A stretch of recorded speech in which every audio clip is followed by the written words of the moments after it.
Hola. Hola a todos. Hola, profe. ¿Cómo están? ¿Cómo le ¿Todo va? bien? Buenas tardes. Buenas tardes a todos. A ver, esperen que voy a ver si puedo. No sé qué dice. Bueno. Bueno, ¿cómo andan? ¿Todo bien? ¿Cuántos tenemos? ¿18 por ahora?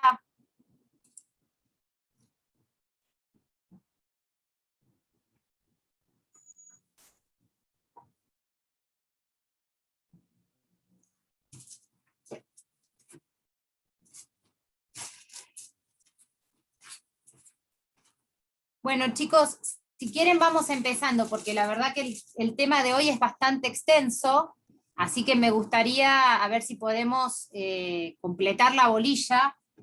¿Se acuerdan que íbamos a empezar a ver ausencia de antijuridicidad, que es el tema que nos había quedado pendiente desde antes del recuperatorio, la clase anterior al recuperatorio? ¿Sí? Bien. ¿Me siguen con esto? ¿Sí? ¿Estamos? Esto es la bolilla 10. Yo les voy a dar casos de ausencia de antijuridicidad, exceptuando legítima defensa, porque entiendo que legítima defensa ya se los explicaron, ¿o no? ¿Sí? ¿Tuvieron una clase de legítima defensa? A ver, alguien que me conteste, por favor.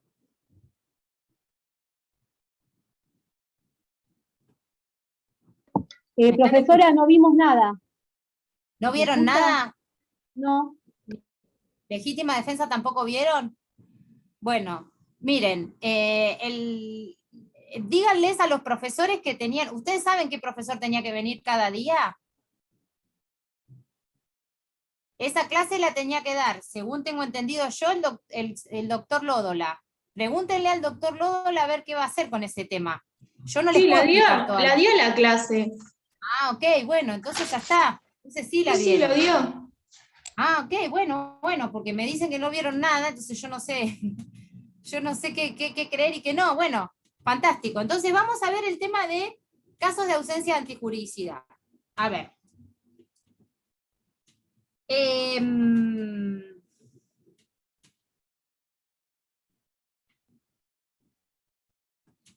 Ustedes vieron que cuando hablábamos de antijuridicidad, teníamos que en el caso de la postura clásica, la tipicidad, que implicaba la posibilidad de subsumir la conducta en un tipo penal, es un indicio de antijuridicidad.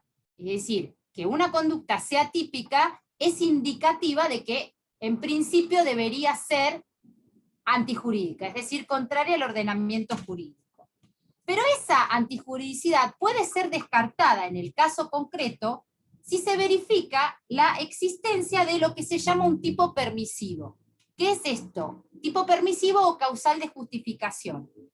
Un tipo permisivo es justamente un derecho, es decir, una norma que permite, en ese caso concreto, habilita el ejercicio de la acción típica en ese contexto determinado y borra la antijuridicidad de la conducta. ¿Sí? Dentro del tipo permisivo, tradicionalmente se conoce, en principio, no hay ninguna duda de esa, el legítimo ejercicio de un derecho, la legítima defensa y el estado de necesidad. La postura clásica también incluía dentro de los tipos permisivos el cumplimiento del deber jurídico, las actividades fomentadas y permitidas y el consentimiento de la víctima. ¿Sí? Esto era la postura tradicional. ¿Ok? Bien, ¿qué pasa? La doctrina más moderna, dentro de las cuales se enrola Zaffaroni, que es el libro que ustedes en principio seguimos por la cátedra, hace lo que se llama un doble juicio de tipicidad. O sea, hace una distinción en la tipicidad. Ustedes vieron que Zaffaroni divide lo que sería la tipicidad objetiva sistemática, que en realidad lo que hace es analizar el tipo penal aislado, aisladamente, ¿sí? y verificar si la conducta puede ser subsumida en ese tipo penal en función de que concurran todos los requisitos exigidos en ese tipo penal para su subsunción. ¿Okay? Eso sería lo que se llama la tipicidad sistemática. ¿Bien? Y luego hace otro juicio de tipicidad que él la llama tipicidad conglobante, que no solamente hace que se tome el tipo penal aislado, sino conglobado con el resto de las normas que componen el ordenamiento jurídico. ¿Sí? En forma conglobada con el resto de las normas vigentes. Y entonces ahí analiza determinadas circunstancias, como serían, y él divide cuestiones que tienen que ver con la lesividad, es decir, con la falta de lesividad de la conducta, y él ahí incluye los casos de insignificancia, cumplimiento del deber, consentimiento o asunción del riesgo en el sujeto pasivo, y las acciones fomentadas por el derecho. Y además el riesgo permitido. Y después él analiza en un segundo punto la imputación como pertenencia a un agente, y ahí verifica las cuestiones de la dominabilidad y el aporte no banal del partícipe secundario, ¿sí? Bueno, les presento a mi gata, que se llama Aisha, para que ya la conozcan, que como estoy en el balcón, va a venir seguido por acá, pero bueno, no se distraigan con la gata, ¿sí? Bueno. O sea, ¿en qué basa él el tema del análisis de la tipicidad conglobante? El que él dice, sería irracional, por eso toma no solamente el tipo penal aislado, sino el conglobado con el resto de las normas del ordenamiento, dice, sería irracional que una norma, por ejemplo, prohíba lo que otra norma ordena en el cumplimiento del deber, o que prohíba algo que no lesiona a nadie, por ejemplo los casos de insignificancia, o que las normas, por otro lado, el ordenamiento jurídico fomentan, como por ejemplo la circulación vehicular, o se consideran que no tienen un riesgo prohibido. ¿Sí? Esa es la idea de la tipicidad conglobante. ¿Ok? Bueno, entonces vamos a analizar algunos de los supuestos en particular. Por ejemplo, el tema del cumplimiento del deber. Ustedes vieron que en el artículo 34, en el inciso cuarto, la primer parte dice que no es punible un hecho cuando se realice en cumplimiento del deber. Pero no nos dice nada más que esto, que no es punible. Hay que ver en cuál estrato de la categoría, en cuál estrato de las categorías del delito los vamos a incluir.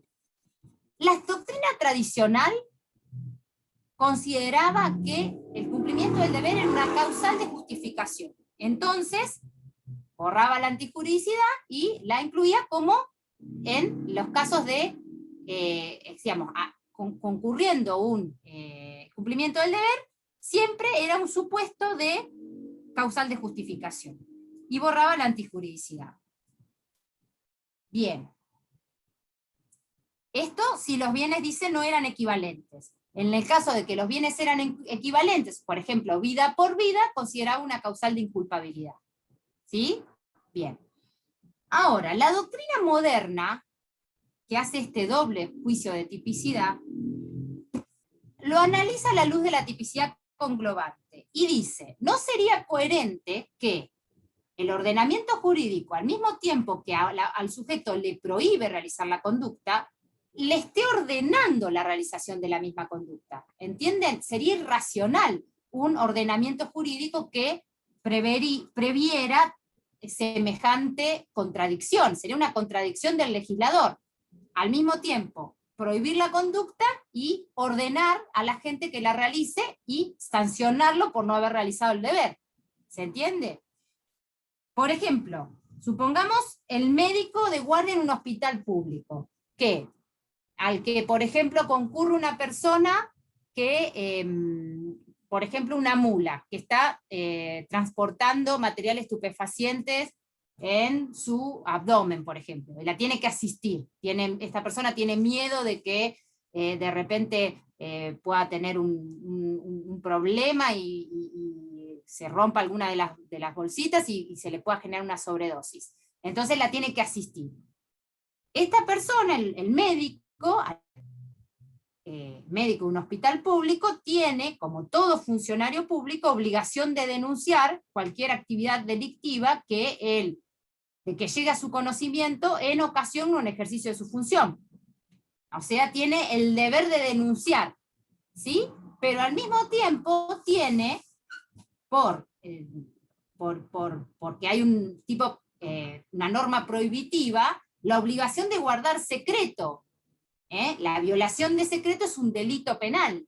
Entonces tenemos a este médico en estas dos funciones. Si denuncia, está incumpliendo y está tipificando su conducta en la violación de secretos. Si no denuncia, está también tipificada su conducta por no haber denunciado un delito siendo funcionario público.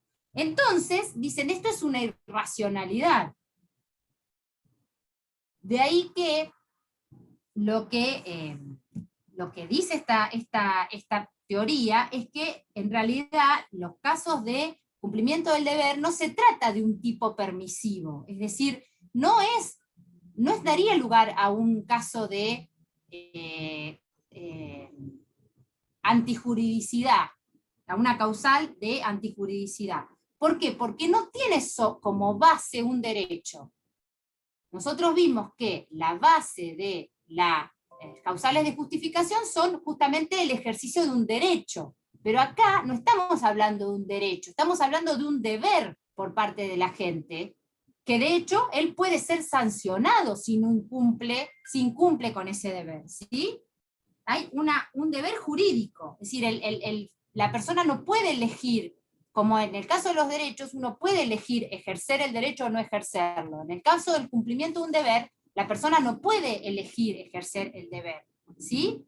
Entonces, dice, acá tenemos que ver que hay un doble juego de tipicidad y en el caso de que la persona actúe en cumplimiento del deber, tendríamos que decir que hay atipicidad conglobante, ¿sí? La persona no estaría, digamos, actuando justificadamente, sino que directamente estaría actuando atípicamente, porque lo que faltaría, según Zaffaroni, es la atipicidad conglobante. Profe. Igualmente, él dice, en realidad, siempre, en todos los casos, hay un deber que es preponderante. Siempre, cuando se dan estos casos de personas que están ante la posible colisión de deberes, siempre es aparente, siempre hay un deber que sería preponderante, y es el que la persona afectada es el que debería cumplir. Lo que pasa que, supongamos que la persona se equivoque y cumpla con el deber que no es preponderante, dejando de lado el deber preponderante. Bueno, dice, en esos casos tendríamos que decir que la persona obró en una situación de error, ¿sí? Sería un error de prohibición y que porque es un error que tiene que ver con la culpabilidad, y que en ese caso además sería invencible, porque ustedes pónganse a pensar que a veces ni los propios jueces, ni los propios abogados nos ponemos de acuerdo respecto de cuál de todos los deberes sería el preponderante, entonces sería ilógico exigirle a un ciudadano común que pueda él determinar ante esa situación a veces cuál es el deber preponderante, estando en colisión la orden de cumplir dos deberes que se contraponen entre sí. ¿Sí? ¿Se entendió esto del cumplimiento del deber? Sí. Carla, te hago una consulta. Si nosotros ¿Hay alguna hablamos pregunta? Dígame. Sí, si nosotros hablamos del cumplimiento de un deber, como dijo usted, lo vamos a afiliar a la tipicidad, al cumplimiento de deber va a ser atípica para Zaffaroni, pero si tenemos un caso de exceso en el cumplimiento de un deber, por ejemplo, en el policía que se excedió en sus funciones, ¿dónde lo volcamos según Zaffaroni este exceso? Lo que pasa es que cuando hay un exceso, en ese caso el exceso es una causal, es antijurídico. ¿Entendés? Si se excede en el cumplimiento del deber, por lo que se excede está actuando en forma antijurídica. No sería típico ni justificado el exceso. Sería un delito. ¿Entienden? Claro, sí, cuando estuve leyendo esto, estuve investigando varios casos. Hay un caso muy importante acá del policía, no me acuerdo el nombre, en el cual se lo imputa por cumplimiento de un deber y exceso en ese cumplimiento de un deber, pero analizando Zaffaroni no encontraba la posibilidad de poner ese exceso. No sé si es conocido ese caso, creo que es el de, ay, no me acuerdo, pero estuvo en todos los diarios, en las noticias. A ver, Seguramente estás hablando de Chocobar.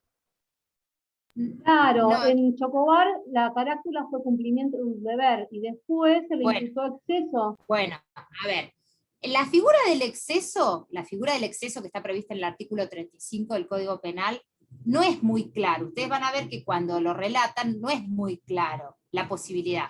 O sea, está claro la posibilidad de prescribir un exceso en todas las causales de justificación.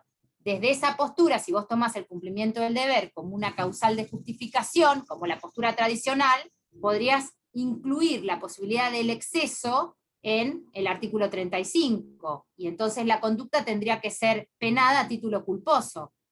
Estamos claros con el tema de cuando hablamos de exceso, ¿no? El artículo Sí, 35 por eso, del Código Penal, ¿ven lo que dice?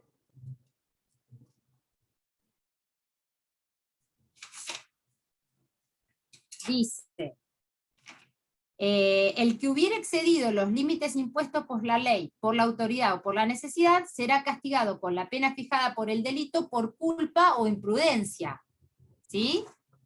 Entonces, suponiendo que se le pudiera probar que hubo un exceso en el cumplimiento del deber o en el ejercicio de una causal de justificación, porque en realidad el 35 es más para las causales de justificación, pero suponiendo que lo trates el cumplimiento del deber como una causal de justificación y le pongas el exceso, en ese caso la conducta es punible. Lo que pasa es que se la penaliza de un modo más favorable para el reo porque se le pone la pena a título culposo. ¿Entendés? acá lo encontré. Pero ese plus de Acá- antijuridicidad es lo que te está sancionando el 35. puede ser que en una partecita Zaffaroni dice que, bueno, que cuando él analiza todo esto, el tema del cumplimiento de un deber, se encuentra se encuentra con este problema de que no podrían poner el exceso de justificación porque era para una justificación el exceso. Y lo que dice Zaffaroni, creo que fue en un video, puede ser que se va a implementar otro tipo de norma para el exceso del cumplimiento de un deber. ¿Y cuáles serían las normas esas? Otros institutos. ¿Y pero qué otros institutos tenés? Porque si no tenés dice el así, exceso, lo tenés que reprochar a título del tipo penal que corresponde. ¿Entendés? dice, A título pero doloso. claro, dice, para solucionar este problema es que se admite el exceso en relación al cumplimiento de un deber, pero no lo admite lo admite frente a otros institutos que estudian en la tipicidad conglobante. Por ejemplo, lesividad o consentimiento o actividades fomentadas por el Estado. Lo saqué del video. Está bien. Bueno, pero puede ser porque él no admita el exceso como un caso de... no admita el exceso en el cumplimiento del deber porque él justamente dice que en el 35 solamente serían las causales de justificación, y para él el cumplimiento del deber no es una causal de justificación. Perfecto, ¿Está? gracias Carla, perfecto. Bien. Miren, igualmente, yo les digo la verdad, estas son posturas doctrinarias. Son posturas doctrinarias. Yo tuve una causa, de hecho, concretamente, en la cual me impusieron, en un caso donde yo defendía a un policía, un exceso en el cumplimiento del deber, que después fue revocada por la casación. Pero digo, no es impensable que lo diga la jurisprudencia, por ejemplo, que un juez opine que pueda existir. ¿Entienden? Si lo justifica, Claro, sí. lo podría ponerle un caso, un exceso en el cumplimiento del deber. Claro, y ahí lo que fundamentaría, por ejemplo, son las normas del policía, que lo fundamentaría, por ejemplo, esa demanda con el exceso, me corregís, y pongo las normas del policía, que tienen que obrar, bueno, Sí, o todo lo podría que... decir que la conducta, el exceso se da cuando la persona comienza a actuar justificadamente y luego termina, hay un plus de parte de esa conducta que no está justificada, ¿entendés? Por eso se dice que es un caso de un menor contenido de injusto. Dicen, es mucho más injustificada la conducta que comienza y termina siendo injustificada que la conducta que comienza estando justificada y luego continúa no estando justificada, ¿entienden? Perfecto. Por eso es que tiene como una especie, se le hace como una especie de reproche menor y por eso se le disminuye la pena. ¿Entendés? Por eso se prevé el 35. Igualmente, ustedes ven que el 35 es muy amplio y dice, por ejemplo, el que hubiera excedido los límites impuestos por la ley, por la autoridad o la necesidad. Y no necesariamente excluye el cumplimiento del deber para mí. Para mí, ¿entienden? Carla, No necesariamente lo excluye. La letra, por lo menos, del artículo no lo excluye. Tal cual, y eso es lo que dice Podría Zaffaroni, que invocar, no lo excluye. por lo menos se podría Tal cual. invocar. ¿Sí? Bueno, Gracias. vamos al consentimiento. ¿Sí? Al consentimiento. Acá,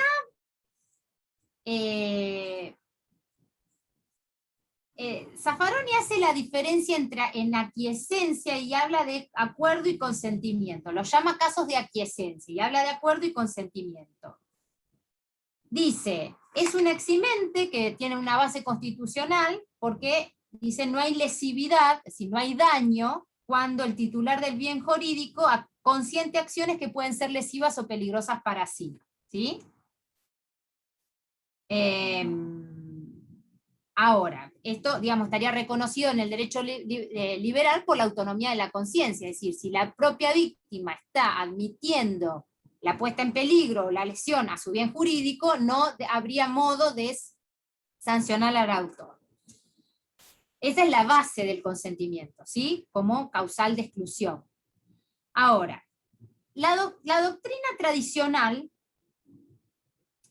decía que el consentimiento excluía la tipicidad en aquellos tipos que requieren la actuación contra la voluntad del titular. Por ejemplo, supónganse un hurto, ¿sí? Supónganse una violación de domicilio. Son tipos penales que en sí llevan, digamos, íncito la necesidad de que no haya consentimiento por parte del titular. Porque si yo me meto en la casa de otro con su consentimiento, no hay violación de domicilio, ¿se entiende, no?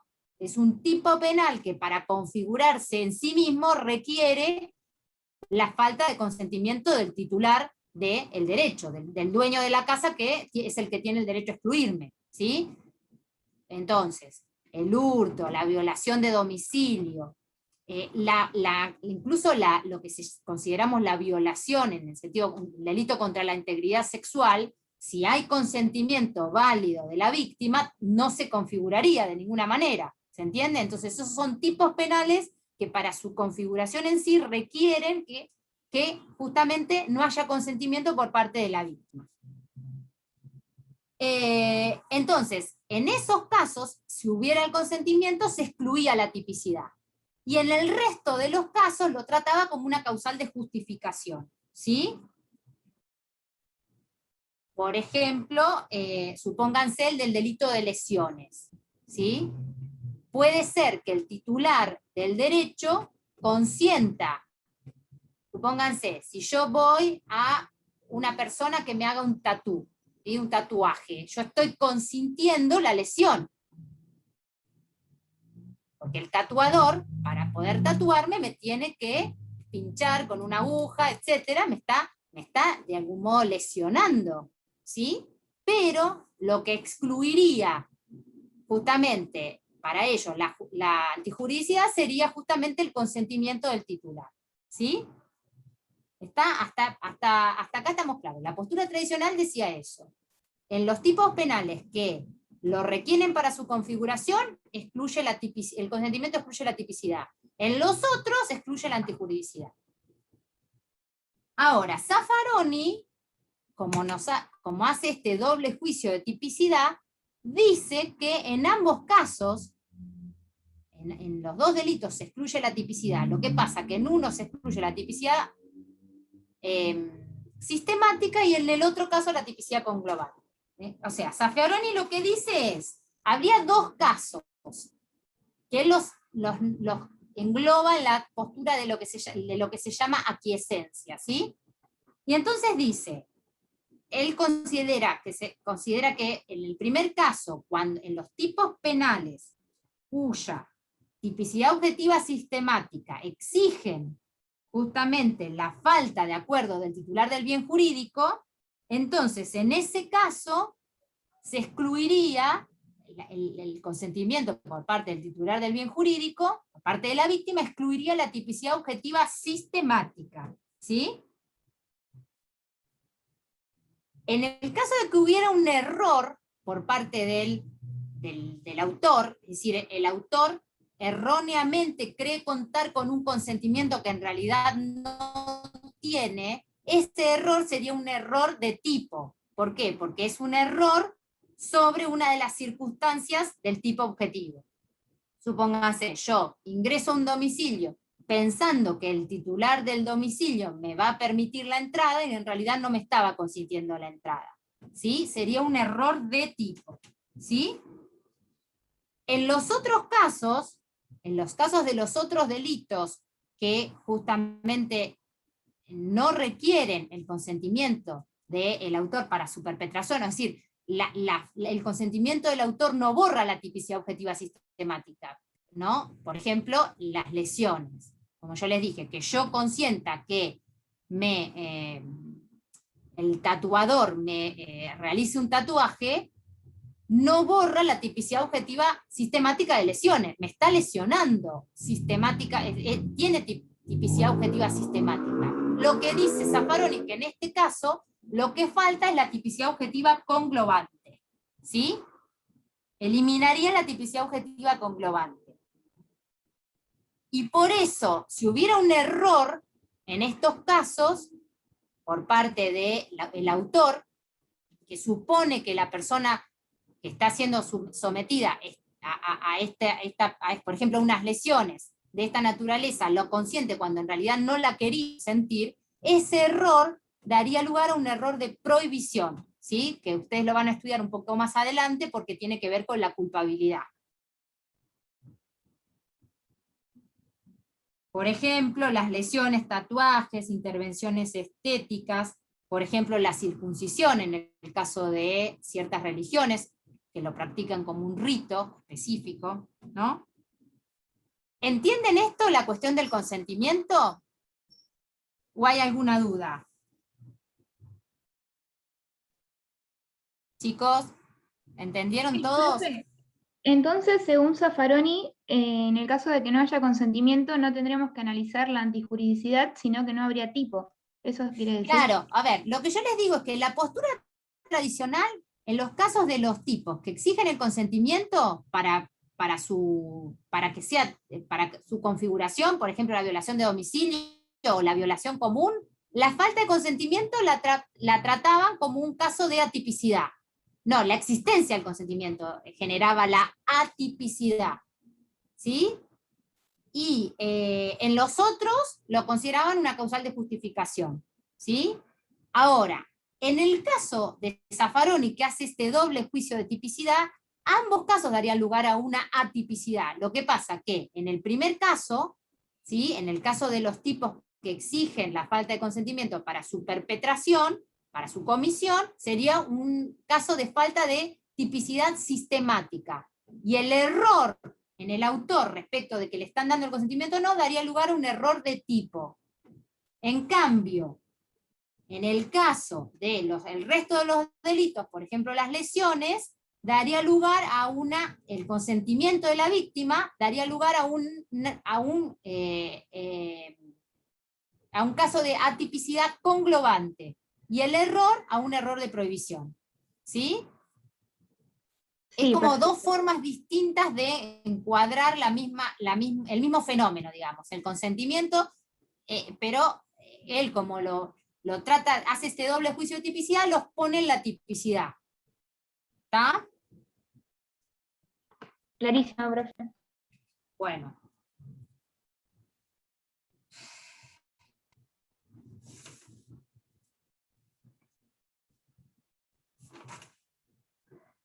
Y después Zaffaroni habla de acciones fomentadas por el derecho dentro de la tipicidad conglobante, y ahí él pone, por ejemplo, actividades educativas, sanitarias, deportivas, científicas, productivas, que, de acuerdo a la legislación, estarían fomentadas, promovidas o facilitadas por el Estado.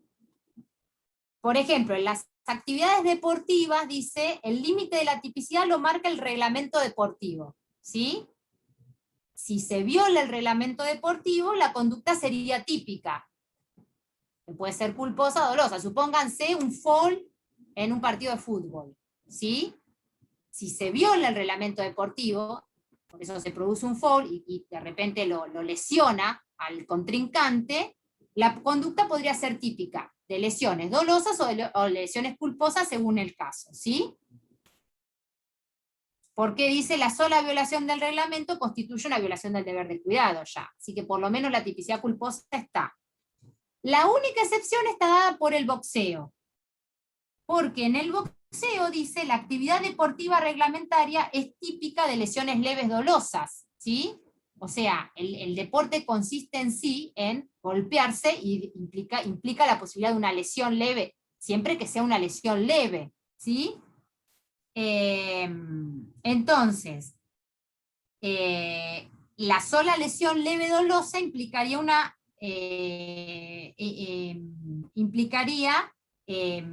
no implicaría una violación al reglamento en sí. Ahora, si resulta una lesión más grave o la muerte, ahí sí implicaría la posibilidad de imputársela a título doloso o con una figura que ustedes van a estudiar, que es una figura compleja, que es la posibilidad de lo que se llama la preterintención, que está prevista como un homicidio atenuado en el artículo 81, inciso primero, que es cuando uno intenta lesionar al otro con un medio que en teoría debería provocar nada más que lesiones, pero hay como una especie de resultado, muerte, culposo, ¿sí? Este es el caso de la figura de la preterintención. ¿Está? Eso sería en el caso de las intervenciones deportivas. Y en el caso de las actividades terapéuticas, de las actividades quirúrgicas, que también es un caso de actividad fomentada por el derecho, Zaffaroni hace esta distinción que me parece interesante para cuando uno tiene que analizar una cuestión quirúrgica, que dice que hay que tener en cuenta si esta actividad quirúrgica se realiza con fin terapéutico o sin fin terapéutico. ¿Sí? ¿Por qué? Cuando se realiza con fin terapéutico, por ejemplo, a uno le hacen una operación para extirparle el apéndice, en un caso de apendicitis. Es una intervención quirúrgica con fin terapéutico. Esas sí están fomentadas por el derecho. Entonces, por ese solo hecho, excluye la tipicidad objetiva conglobante para él. ¿Y esto por qué? O sea, digamos, el médico que te está operando el apéndice, digamos, que te está sacando el apéndice, te está, digamos, en principio habría tipicidad objetiva sistemática de lesiones, pero como es una actividad fomentada por el derecho, dice, sería ilógico decir que te está lesionando, ¿se entiende? En las que tienen fin terapéutico estamos, ¿no? Igualmente se exige el consentimiento, ¿sí? Pese a que no sería típico de lesiones, sí se exige igual el consentimiento. No, dices, la falta de consentimiento no podría dar lugar a una tipicidad penal de lesiones, pero sí podría haber algún delito contra la libertad, por ejemplo, si te operan en contra de tu voluntad, ¿sí? Suponiendo. Eso en el caso de las actividades quirúrgicas con fin terapéutico. ¿Está? Ahora, ¿qué pasa en las actividades quirúrgicas que no tienen fin terapéutico? Por ejemplo, las que tienen un objetivo estético, ¿sí? Por ejemplo, una cirugía estética, ¿sí? O la extracción de órganos respecto del donante. Esto tampoco tiene fin terapéutico. La extracción de órganos puede ser fin terapéutico para la persona que va a recibir el órgano, no para la persona que está donando. Aun cuando la extracción de órganos respecto del donante, yo no sé si no se podría incluir como una de esas actividades fomentadas por el derecho, porque en realidad está fomentado por el derecho, y se le podría dar otro tratamiento específico. Pero bueno, Zaffaroni las pone acá. la extracción de órganos respecto del donante. Dice Zaffaroni que en ese caso no se pueden considerar fomentadas. Bueno, el caso de las cirugías estéticas está claro, ¿no? No se pueden considerar fomentadas, y entonces su tipicidad se rige por las reglas del consentimiento normal. Entonces, si hay consentimiento por parte de la víctima, borrarían la tipicidad conglobante justamente por la existencia del consentimiento. Si no hay consentimiento, bueno, obraríamos conforme, diríamos que es un caso típico, y no habría ninguna posibilidad de atipicidad, ni justificación tampoco. Y en el caso de tengan que tener en cuenta que cuando hablamos de actividades quirúrgicas siempre tenemos que tener en claro que deben ser realizadas conforme las normas, las reglas del arte médico, ¿sí? Digamos, si se realizan conforme, si en la intervención quirúrgica se realiza conforme las reglas del arte médico, las lesiones que se produzcan van a ser atípicas. Cualquiera sea el resultado, dice, fausto o infausto que se produzca. Porque puede ser que, pese a que lo operaron, digamos, si fuera una intervención quirúrgica con fin terapéutico y se realizó cumpliendo con todas las reglas del arte médico, no se le puede reprochar al médico haber obrado típicamente, aun cuando el resultado no haya sido, digamos, el esperado. ¿Se entiende? Ahora, si en el caso concreto se prueba que el médico no obró conforme las reglas del reglamento, las reglas del arte médico, ahí sí podría haber la posibilidad de una tipicidad culposa, ¿sí? Pero hay que probar justamente esto, que no cumplió con las reglas del arte médico. Por eso en eso va a consistir la mala praxis del médico. Bueno, y después lo que es importante, que tienen que tener en cuenta, que en las actividades quirúrgicas sin fin terapéutico, como justamente lo que, digamos, lo que borra la tipicidad sería el consentimiento de la víctima, es necesariamente en estos casos que debe obrar justamente un consentimiento debidamente informado, en donde el médico le tiene que explicar todas las razones y los posibles riesgos de que se somete el paciente con la intervención. Esto para que el médico pueda exonerarse ante cualquier eventualidad, ¿sí? Puede invocar que ha habido un consentimiento informado. Bueno, ¿estamos con esto? ¿Alguna duda? ¿No? No. Hola. ¿No? ¿Todo bien? No, estamos bien, profe. ¿Seguimos? Bárbara. Ok, bueno. Bueno, ahora que pasamos de las causales que son así medias nuevas, vamos a las tradicionales, a las que prevé el Código Penal. Las causales de antijuridicidad claras que prevé el Código Penal. Bueno, la primera de ellas, que en realidad es la madre de las causales de justificación, es el ejercicio legítimo del derecho, que está prevista en el 34, inciso 4.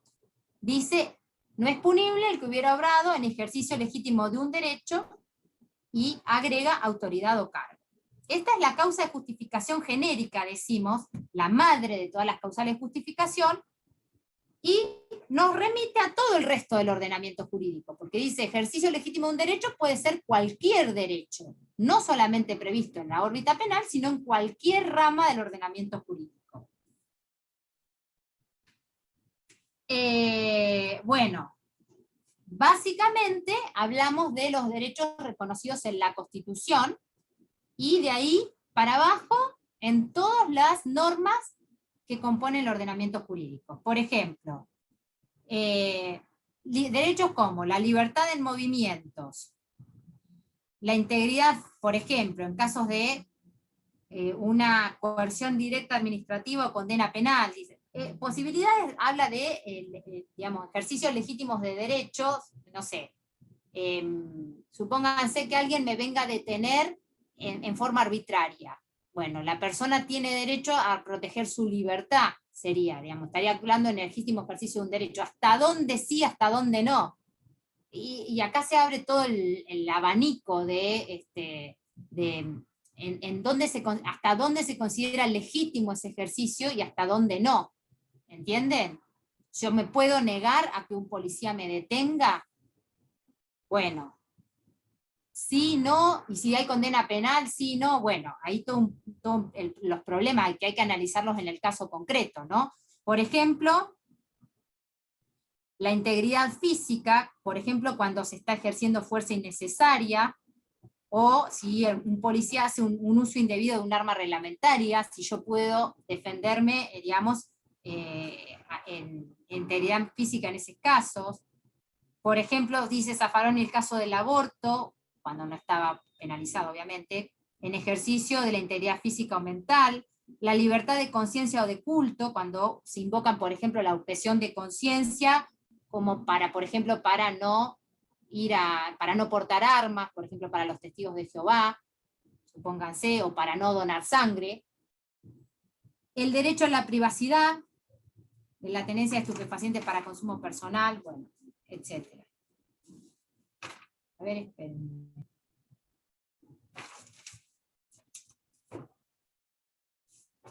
Esperen porque acá...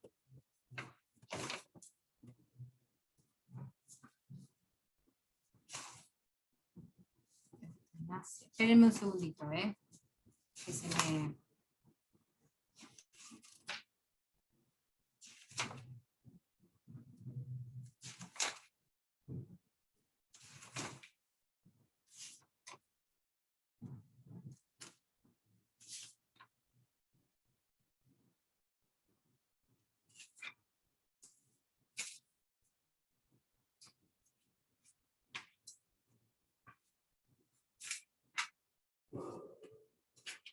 Bueno, a ver, entonces, a lo que voy es,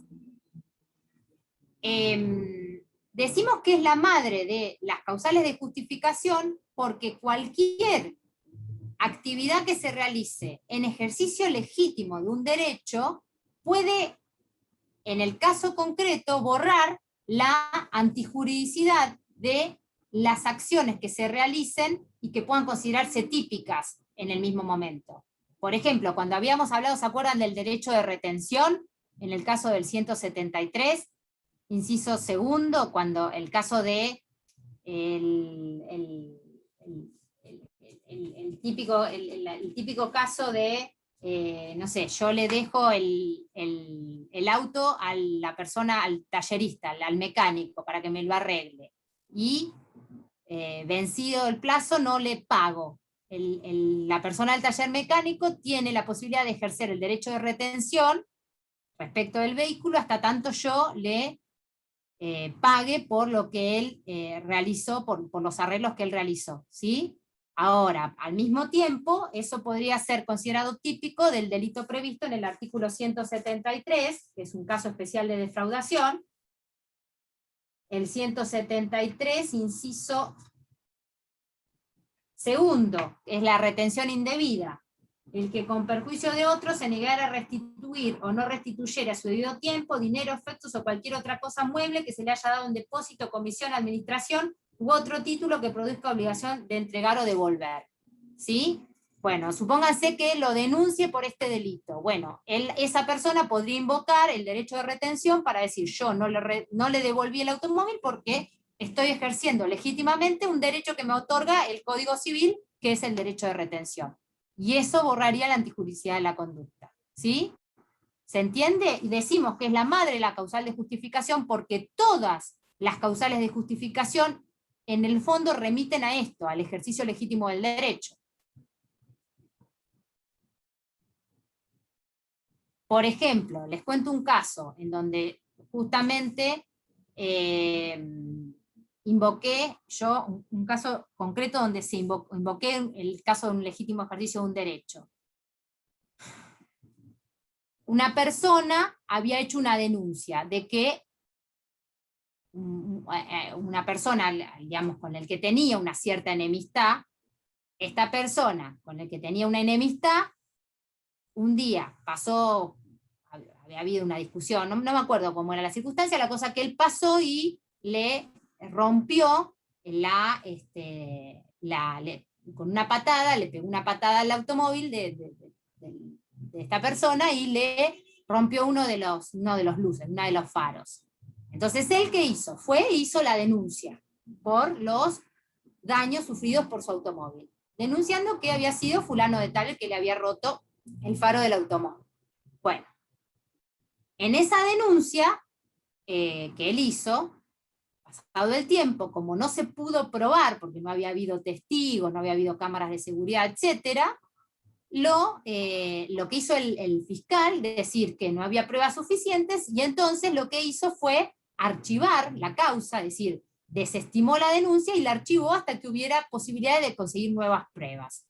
¿Sí? ¿Estamos hasta ahí? ¿Me siguen? Bueno, ¿qué pasa?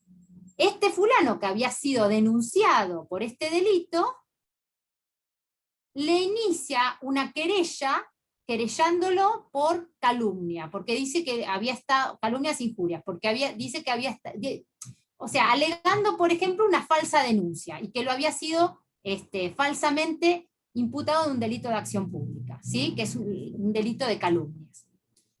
Entonces, cuando yo lo defendía a la persona que en este caso, el que había hecho la denuncia, ¿se entiende? Invocamos justamente esto, el legítimo ejercicio que él tiene de denunciar, más allá de qué, porque en este caso, la falta de no es que se había demostrado la falsedad de la denuncia, sino justamente lo que aducía el fiscal es que no había prueba suficiente para dar curso a esa denuncia, pero no se había demostrado que hubiera sido falsa. Y él, en ejercicio legítimo de un derecho, había hecho la denuncia que correspondía, había puesto la cuestión en conocimiento de la autoridad para que la autoridad investigue. Hasta eso, en ese caso, no se pudo probar que sea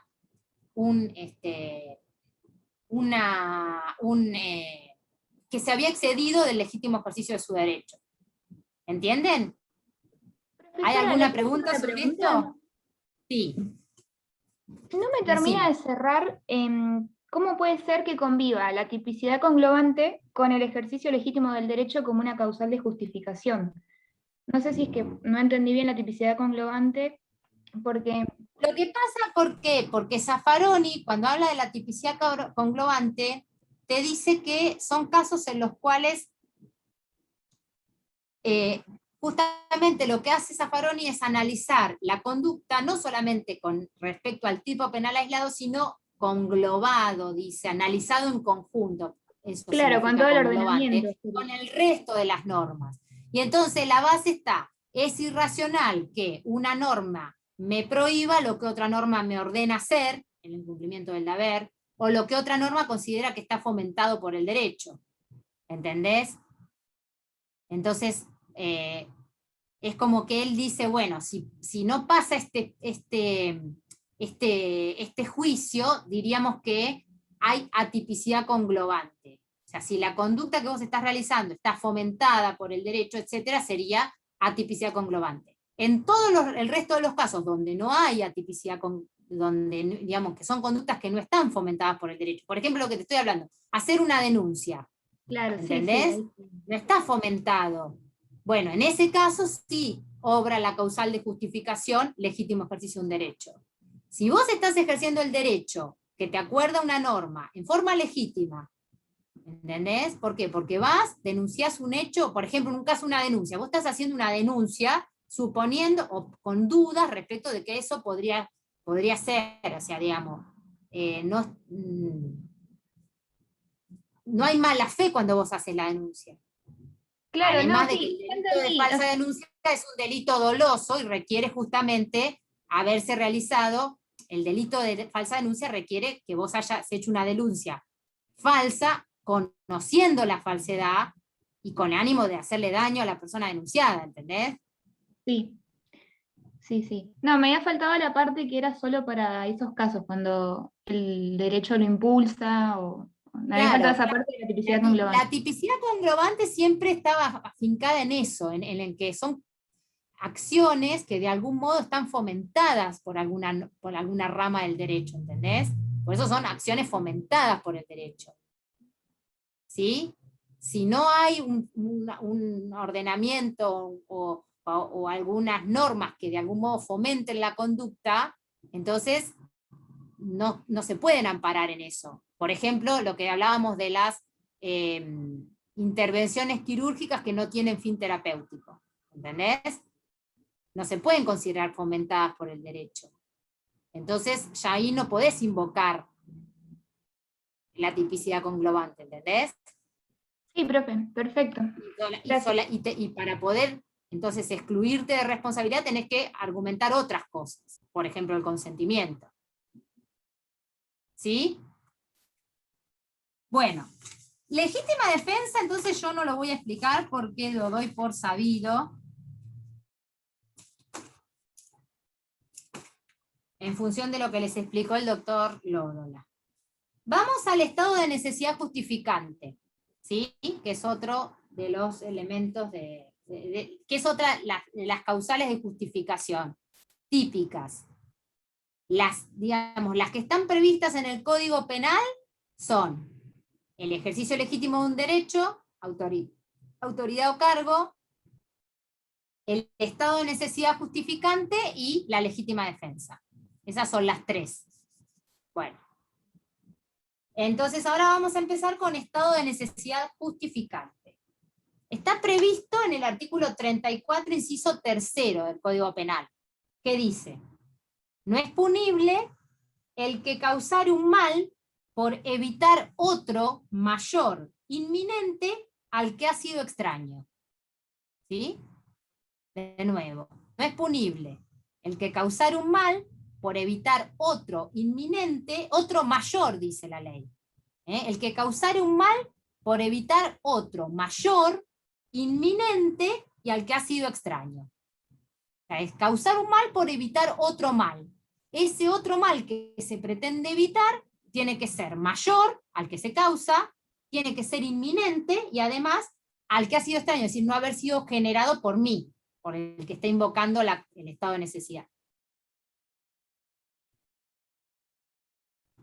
Bueno, entonces, acá tenemos que tener en cuenta que estamos en presencia de dos males, ¿sí? Dos males, que son, se considera mal a una lesión o una puesta en peligro de un bien jurídico. Cualquier lesión o puesta en peligro de un bien jurídico se considera un mal, ¿sí? Entonces, justamente se causa un mal por evitar otro. Por eso estamos en presencia de dos males, decimos. ¿Sí? Por ejemplo, el típico caso, supónganse, el otro día yo volví a ver la película Viven con mi hijo, ¿no? En este caso, supónganse, un caso así, de extrema necesidad. Cae un avión en el medio de la montaña, y hay una persona que está sufriendo gangrena en una pierna. Bueno, supónganse que en ese caso se le corte la pierna justamente para evitar que se muera. Se le corta la pierna gangrenada, entonces se le generan lesiones que en este caso serían gravísimas, pero para salvarle la vida, ¿sí? Entonces, estamos en presencia de dos males. Uno, que sería contra una lesión o una puesta en peligro una lesión en este caso, de la integridad física. Y por otro lado, otro mal que es la posibilidad de que se muera el sujeto. Ante esos dos males, uno opta por causar el mal menor para justamente evitar el mal mayor que se pueda producir. Cortarle la pierna para salvarle la vida. ¿Se entiende? Ese sería el caso del estado de necesidad justificante. Bueno, a ver. Entonces, acá decimos que estamos en presencia de dos males o de dos bienes, que sería lo contrario. Hay dos bienes jurídicos en riesgo. La integridad física contra la vida. Entonces, uno tiene que salvar el bien de mayor valor en pos o sacrificando el bien de menor valor. En primer lugar, dice Zaffaroni que todos los bienes jurídicos pueden ser salvados mediante estado de necesidad. ¿Sí? En realidad, dice, digamos, la pregunta sería si todos pueden ser salvados mediante estado de necesidad, y la idea es que no todos pueden ser afectados o salvados en invocando el estado de necesidad. ¿Y esto por qué? Basado en la teoría general de los bienes personales, que hace esta distinción. La teoría general de los bienes personales dice que hay bienes respecto a los cuales el titular nunca puede ser privado, ni siquiera mediando su consentimiento. Por ejemplo, las torturas, las vejaciones, la libertad, ¿no? Por ejemplo, yo no podría acceder a que alguien me hiciera su esclavo, o me redujera a servidumbre, por más que quisiera, ¿entienden? Por más que lo hiciera, lo hiciera libremente, ese es un bien jurídico respecto del cual el titular no puede ser privado nunca, ni siquiera con su consentimiento. ¿Sí? Por ejemplo, no se le podría permitir la extracción de un riñón por la fuerza a una persona para salvarle la vida a su familiar, aunque fuera inminente la muerte y no hubiera disponibilidad de ningún otro dador voluntario. ¿Se entiende? Ni siquiera aún en ese caso se podría sacarle el riñón a la fuerza, es decir, en contra de su consentimiento, para salvar al familiar. Porque este es un bien jurídico digamos que la dignidad no puede ser privado, nadie, ni siquiera aún con su consentimiento, ¿se entienden? Ahora, ese por un lado. Pero hay otros bienes de los cuales el titular sí puede ser privado con su consentimiento. Por ejemplo, la extracción de órganos o lesiones, ¿sí? Y por otro lado, también dice, estos no podrían ser afectados por, estas dos categorías de bienes, no podrían ser afectados por el estado de necesidad, por justamente el carácter personalísimo que tienen estos bienes jurídicos, ¿sí? Ahora, los otros bienes jurídicos, por ejemplo, aquellos, los que él pone en un tercer grupo, que serían bienes respecto de los cuales el titular puede ser privado a condición de compensar su pérdida, por ejemplo, la propiedad, la intimidad, la libertad, o bienes respecto de los cuales el titular puede ser privado sin su consentimiento ni reparación, por ejemplo, en el caso de una pena por sentencia o sanción civil, estos sí pueden ser, el grupo 3 y el grupo 4, afectados por el estado de necesidad. ¿Se entiende esto? ¿Ese cuál artículo es, profe? ¿El cuál? ¿El del estado de necesidad justificante? No, ese era el 34, inciso 3. El 34, inciso 3. Sí, Esta y lo teoría otro, de los bienes jurídicos, exacto. esto lo van a encontrar en Zaffaroni. Cuando trata del estado de necesidad justificante, Zaffaroni hace esa distinción y dice, hay bienes respecto a los cuales el titular no puede disponer ni siquiera con su consentimiento. Por ejemplo, la cuestión de las vejaciones, las torturas, ni siquiera él las puede consentir. Hay otros bienes de los cuales sí puede ser privado con su consentimiento. Por ejemplo, la extracción de órganos, las lesiones. Pero estos dicen, ni siquiera pueden ser, Zaffaroni, estos dos primeros grupos no pueden ser afectados por estado de necesidad. ¿Entendés? Es decir, sí. A lo que voy, por ejemplo, suponete que alguien te quiera sacar a vos un riñón por la fuerza, es decir, sin tu consentimiento, para salvarle la vida a una persona que lo necesita, a un familiar tuyo que necesita un riñón y no hay nadie que se lo pueda donar, no hay ningún donador voluntario. Bueno, igual así todo no se podría justificar que te lo saquen, ¿entendés? Está bien, por más que sea para salvarle la vida. No procede el estado de necesidad en esos casos, porque ese es un bien indisponible, salvo que haya consentimiento, ¿entendés? Sin consentimiento no se le puede hacer. Claro, está bien. Bueno, gracias. Ahora, las otras dos categorías de bienes sí pueden ser afectados. Propiedad, intimidad, libertad. Pueden ser afectados por estado de necesidad justificante, cuando se haga justamente para salvar un bien mayor que hay que salvar. ¿Sí? Okay. De hecho, por ejemplo, las situaciones de necesidad, dice Zaffaroni, pueden provenir de propias funciones fisiológicas. Por ejemplo, hambre, sed, necesidad de movimiento, necesidad de reposo, evacuación.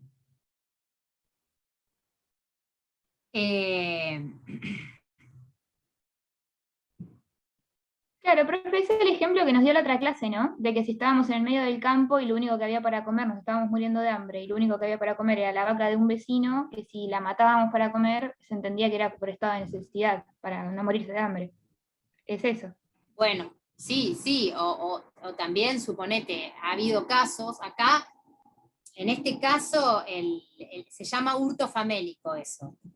El delito es hurto famélico. El que se muere de hambre y roba, no sé, una comida justamente para evitar morirse de hambre. No es tan fácil, digamos, no es tan fácil que te dé la justificación, ¿sí? Vayamos a la práctica, digo, hay muchos casos acá de personas, y hoy más en día, en donde generalmente las personas están padeciendo muchas necesidades, ¿sí? Incluso hambre. Sí, eso está claro. A ver, teniendo la posibilidad de recurrir a, no sé, Cáritas, un comedor o alguien que te done, digamos, no te van es muy difícil que te den la justificación y te digan, bueno, listo, en ese caso sí. Pero sí, por ejemplo, yo lo he planteado y se ha admitido, supónganse algún caso específico de una persona que roba, por ejemplo, para comprar un medicamento muy caro, al cual no puede acceder porque no tiene obra social y no se lo dan, y es un medicamento que necesita para un hijo, para un padre, ¿entienden? Y ante esa situación de necesidad y desesperación, bueno, roba.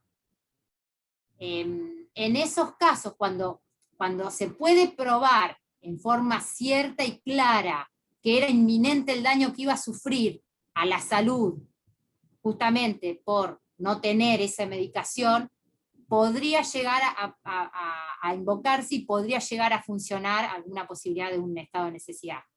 ¿Sí? No es muy fácil, les digo, que se plantee. ¿Por qué? Porque si no, hoy en día todo el mundo diría, yo robo porque no tengo para comer. ¿Entienden?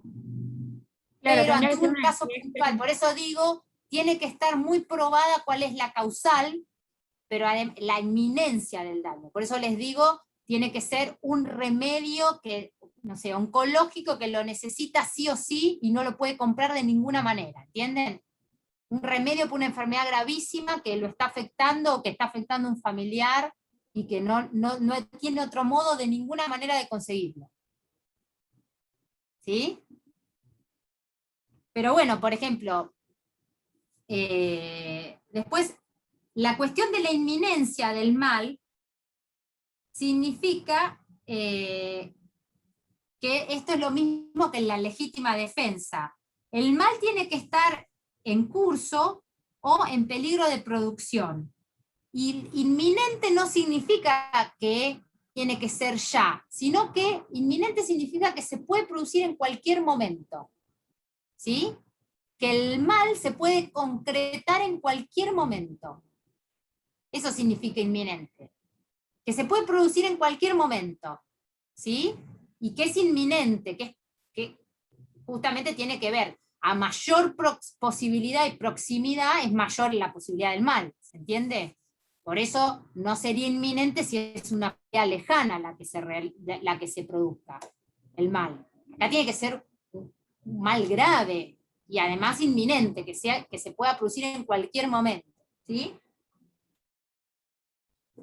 También hay que ponderar la cuestión de la inevitabilidad del mal, es decir, que es un requisito de la necesidad, y es que justamente no existan modos menos lesivos, ¿sí?, de poder conjurar ese mal. Digamos, si vos tenés posibilidades de conjurar el mal de un modo menos lesivo, el Estado no va a permitirte que utilices el más lesivo, ¿entienden? Entonces siempre, para que procedan este tipo de causales, vos tenés que mostrar que no había otra posibilidad, que vos no tenías otro medio menos lesivo de asegurar el mal, el bien mayor, sino es sacrificando ese mal menor, ¿se entienden? Que no tenías otro modo de poder, por ejemplo, en el caso que yo les digo, de el familiar que tiene una enfermedad oncológica y que necesitas un remedio porque si no se muere. Entonces robás para conseguirle el remedio, para poder comprar el remedio. Vos, para poder invocar esa causal, tenés que probar que no ha habido ninguna otra forma de conseguir ese remedio por ningún otro medio menos lesivo. ¿Entienden? Y acá sí, lo que existe, lo que se va a tener que, justamente para que te puedan dar la justificante, tiene que haber una estricta ponderación de males, ¿sí? Se van a tener que sopesar los males, ¿sí? Justipreciar, hacer una valoración. ¿Por qué? Porque en el estado de necesidad justificante, para que proceda, siempre, por un lado, los males tienen que ser de distintas jerarquías, ¿sí? Siempre tiene que haber un mal mayor y un mal menor, ¿sí? Siempre tiene que haber un mal mayor y un mal menor. Y siempre la persona, para poder invocar el estado de necesidad justificante, tiene que sacrificar el mal menor para salvar, para evitar el mal mayor, ¿se entiende? Para evitar el daño al mal mayor. Siempre tiene que haber bienes jurídicos de distintas jerarquías, sacrificar el de menor jerarquía para salvar el de mayor jerarquía. ¿Sí? ¿Estamos con eso? Por ejemplo, si a mí me ponen una pistola en la cabeza y me amenazan para que escriba una carta injuriante, ¿sí? Está en juego mi integridad física, hasta incluso mi vida, a costa del honor de la persona a la que yo puedo llegar a injuriar. ¿Se entiende? En ese caso hay dos bienes jurídicos de distintas jerarquías. Entonces, si yo escribo la carta injuriante justamente para salvarme la vida, estaría actuando en estado de necesidad justificante, ¿sí? Porque entre mi vida y el honor de la persona a la que estoy afectando, obviamente, acá hay dos bienes jurídicos y yo sacrifico el de menor valor para salvar el de mayor valor. Ahora, ¿qué pasaría, por ejemplo, si los dos bienes jurídicos que están afectados, están en riesgo, son de igual jerarquía? Supónganse vida por vida. Me dicen, mata porque si no te mato. Me ponen una revólver en la cabeza y me dicen, mata a alguien porque si no te voy a matar a vos. ¿Entienden? Acá hay paridad de bienes. Los bienes jurídicos son iguales. Es mi vida a costa de la vida del otro. Bueno, ¿qué pasa? ¿Cómo resolvemos esto? ¿Qué aparece? ¿El estado de necesidad exculpante? Claro, acá aparece esto. Estado de necesidad justificante ahí no podés invocar. Porque el estado de necesidad justificante necesariamente requiere que haya dos bienes jurídicos de distintas jerarquías. ¿Sí? Entonces, el estado de necesidad justificante no se puede invocar. Pero, no obstante, estaría la posibilidad de invocar lo que establece el artículo 34, inciso segundo, en la segunda parte, que es el estado de necesidad exculpante, que prevé una causal de exculpabilidad, no de justificación, de exculpabilidad. ¿Sí? Dice el 34, inciso segundo, segunda parte, que no es punible el que obrare violentado por la amenaza de sufrir un mal grave e inminente, también acá lo dice, 34, inciso segundo. Ese es el estado de necesidad exculpante, Quita la que en ese caso culpabilidad, se digamos. podría invocar, porque en realidad el sujeto que justamente mata para salvar su vida, si bien no estaría actuando justificadamente, sí habría obrado con una, digamos, con una capacidad de culpabilidad muy comprometida, en función de que habría sido muy bajo el límite de autodeterminación, la capacidad de autodeterminación, la capacidad de moverse con libertad, ¿entienden? Por eso no sería reprochable la conducta. Porque si a mí me ponen un revólver en la cabeza y me dicen, matá porque te mato, la posibilidad de autodeterminarse que tiene el sujeto es mínima. ¿Entienden? Más allá, digamos, obviamente para que te den la exculpante esto tiene que ser muy grave, tiene que ser, digamos, el caso para que se te dé la exculpante son casos muy graves, donde tiene que estar clarísimo, es un caso, digamos, de mucha, donde realmente la prueba tiene que ser muy, muy, muy importante. ¿Por qué? Porque vos tenés que demostrar, el que invoca la exculpante, que obró amenazado y que era una amenaza grave, cierta, una amenaza gravísima, que justamente que es lo que hizo que, digamos, que de algún modo le disminuye la culpabilidad. Es la casi nula posibilidad de autodeterminarse que tuvo. Es lo que hace que sea nulo la posibilidad de reprochárselo. ¿Entienden? Él no pudo elegirlo, porque estaba su propia vida en juego.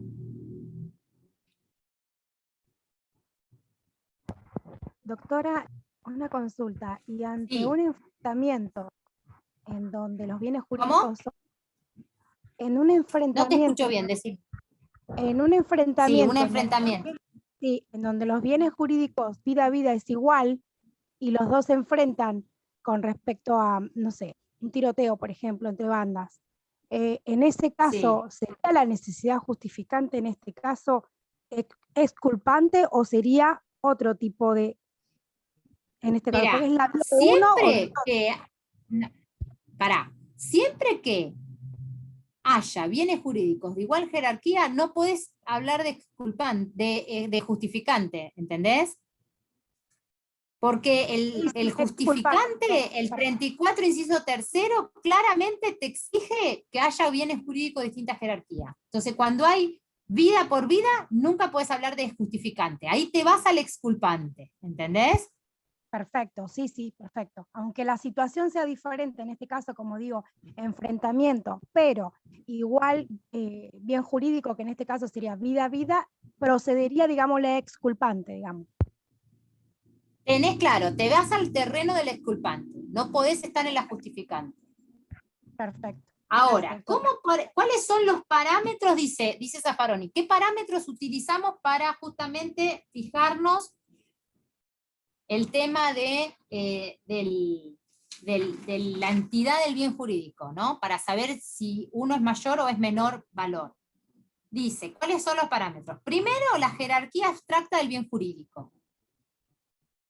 Cualquiera podría decir que obviamente es un bien jurídico más de mayor entidad la vida que la propiedad, por ejemplo. ¿Sí? Entonces, en primer lugar, la jerarquía abstracta del bien jurídico. En segundo lugar, la intensidad concreta de la afectación. Es decir, cuál va a ser la intensidad del daño que vos vas a provocar. Una cosa es una lesión leve y otra cosa es una lesión gravísima, para salvar el otro bien. ¿Entienden? La intensidad concreta de la afectación. En tercer lugar, el grado de proximidad del peligro o del mal. ¿No? El grado de proximidad del peligro o del mal. Por ejemplo, dice, esto puede ser muy importante cuando la conducta que se quiere justificar es culposa. Supónganse, yo voy por la ruta, por mi mano, y se cruza en mi camino un auto que está queriendo, que ha pasado estas situaciones. Un auto que viene porque está cruzando a otro, queriendo sobrepasarlo y me antepone en mi línea de marcha. Y yo me lo voy a chocar. ¿Entienden? Y no tengo más remedio que volantear para justamente evitar el impacto. Por ejemplo, yéndome a la banquina o yéndome y chocando a otro vehículo, ¿se entiende? Entonces, el grado de proximidad del peligro o del mal es muy importante. No es lo mismo que el auto esté, digamos, eso me va a determinar la gravedad del mal, la proximidad del peligro, ¿entienden?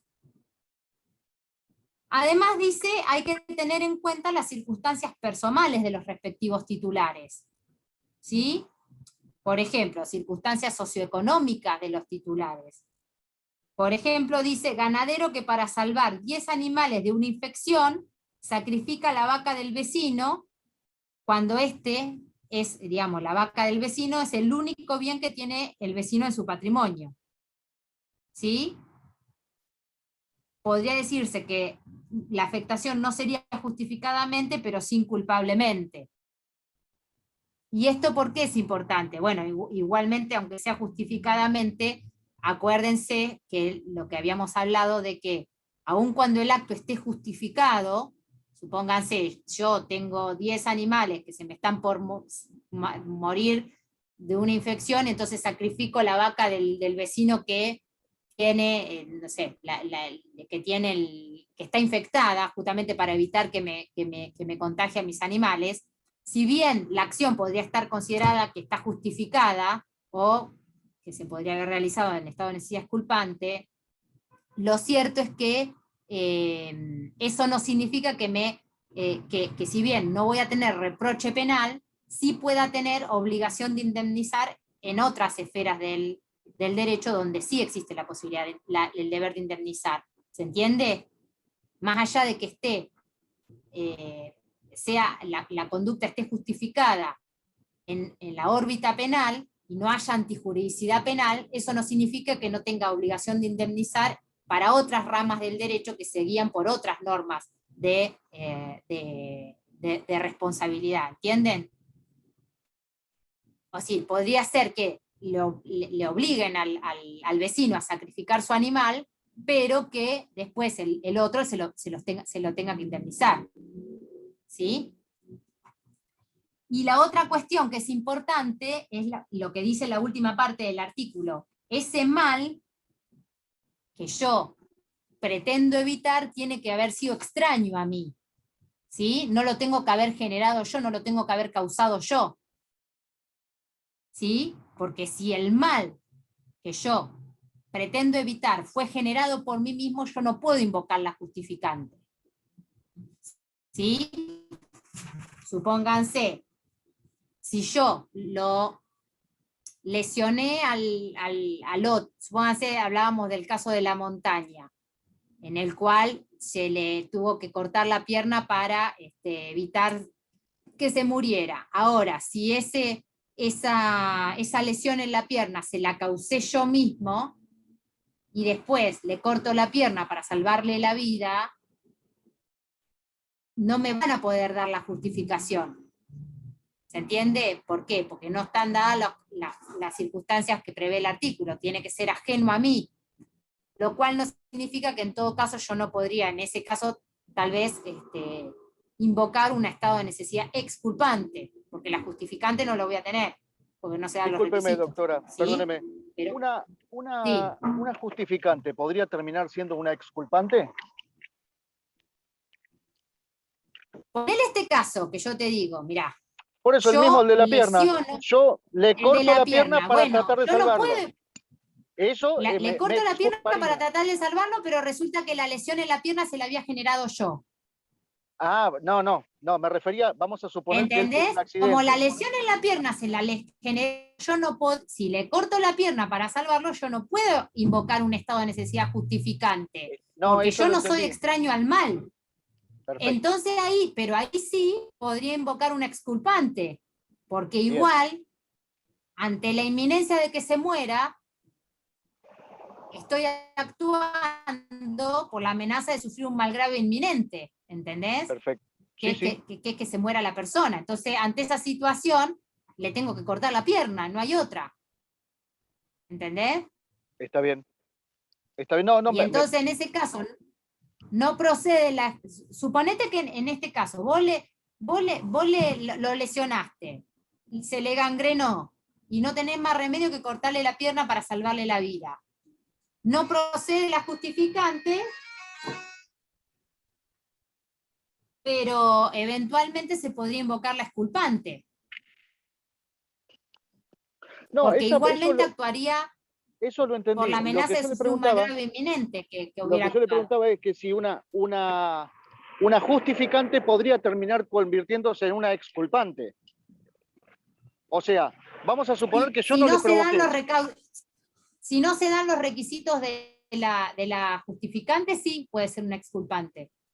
Ah, Por ejemplo, el típico caso de la legítima defensa cuando la agresión ilegítima la provocaste vos. bien, bien. No tenés legítima defensa porque falta el requisito de falta de provocación suficiente, pero ante esa situación, digamos, tampoco la ley te puede exigir que vos te dejes matar por eso, ¿entendés? Claro, claro, perfecto. Perfecto. Suponete el típico caso que se pone acá es el caso del amante que yace con la mujer adúltera en la cama y llega el esposo, enfurecido, y lo quiere matar. ¿Sí? En ese caso, el amante no podría actuar en legítima defensa porque habría habido provocación suficiente de su parte. Claro, claro, perfecto. ¿Entendés? Sí, Pero en esa situación, tampoco ante la vida del marido o tu vida, lo vas a, digamos, si en esa situación él repele la agresión y no tiene más remedio que entre su vida y la vida del otro matarlo, si bien no le procede el estado de necesidad, la legítima defensa, digo, podría invocar un estado de necesidad exculpante. Pero perfecto. tengan en cuenta que los requisitos para que proceda la eximente son muchos más estrictos, ¿entendés? Sí, sí, O sea, sí, es sí. como más fácil probar una legítima defensa, si vos la invocás y están dados los requisitos, es más fácil que tener una legítima defensa que te den un estado de necesidad exculpante, porque vos tenés que demostrar que no había otra alternativa. O sea, para que proceda la exculpante, tiene que ser tan estrecho, porque lo que funda la exculpante, el estado de necesidad exculpante, es justamente el estrechamiento de la capacidad de autodeterminación. El poder de autodeterminarte tiene que haber sido nulo para que vos hagas eso, ¿entendés? Bien, Cualquier bien. otra acción menos lesiva que hubiera evitado el conflicto, por ejemplo, que vos te hayas tirado por la ventana y no la hiciste, te hace responsable. Si vos, en esa alternativa de que el tipo te venía a querer matar porque estabas con la mujer, hubieras tenido la posibilidad de huir, tenías que huir. Si no lo hiciste, la ley te va a hacer responder. ¿Entendés? Porque es más como Perfecto. Sí, sí, estricto sí. la exculpante. Está bien, ¿Sí? está bien. Sí, sí, sí. Perfecto. Gracias. Lo mismo, por ejemplo, que en el estado de necesidad justificante, acá la ponderación de males es muy estricta, a diferencia de la legítima defensa. En la legítima defensa, si bien tiene que haber racionalidad del medio empleado para impedir o repeler la agresión, lo que se va a tener en cuenta es la entidad de la acción lesiva en comparación con la acción defensiva. Lo que no tiene que haber es una notoria o grosera desproporción de la acción defensiva en relación con la acción lesiva. Suponete, yo no podría invocar en legítima defensa que estoy electrificando a 220 un almácigo de lechuga para evitar que me roben la lechuga, ¿entendés? Porque sería irracional esa defensa, porque podría poner en riesgo la vida del otro para evitar que me roben, no sé, las manzanas o la lechuga, ¿entienden? Eso es irracional, no me van a dar la legítima defensa para esos casos. pero en la medida en que no haya una grosera desproporción, es como menos estricto la ponderación de la acción lesiva con la acción, en relación a la acción defensiva. ¿Sí? Menos estricto que en el estado de necesidad. En el estado de necesidad sí o sí tienen que vos sacrificar un bien de menor entidad a aquel que quisiste salvar. Por eso es mucho más estricta la ponderación. Bueno, chicos, con eso en principio terminaríamos. Quiero que me digan si hay preguntas, si les quedó claro, si tienen alguna duda. Yo tengo una duda, doctora, con respecto A a ver. esto de la valorización del bien jurídico, por ejemplo, del estado de necesidad justificante cuando un náufrago, son dos náufragos y solo uno tiene que sobrevivir. En este caso, el bien jurídico es igual, no tenemos una desproporción. Sí. Y sin embargo es necesidad justificante, ¿verdad? Igual, o sea que se puede dar tanto. No, ese es el caso típico de estado de necesidad exculpante. Es culpante, ahí está. Bueno, bien. Bien. Justamente, Bien. ese es el caso típico del estado de necesidad exculpante, que es cuando hay dos bienes jurídicos de igual jerarquía, porque ahí es mi vida o la del otro.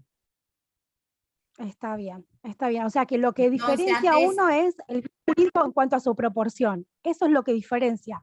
Lo El que justificado diferencia de a los- uno del otro es que en el justificante, como está justificado, ¿entendés? Sí. La justificación nos habla de qué? De que está justificado ahí el daño. ¿Pero por qué? Porque vos sacrificás un bien de menor valor para salvar uno de mayor valor. Eso es lo que justifica. ¿Entendés?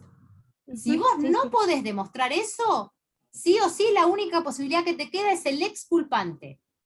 Y todos esos casos, como el caso del náufrago que mata al otro para salvarse la vida, para comerlo, o porque hay un solo salvavidas y se lo queda a él, etc. Todos esos son casos de exculpante.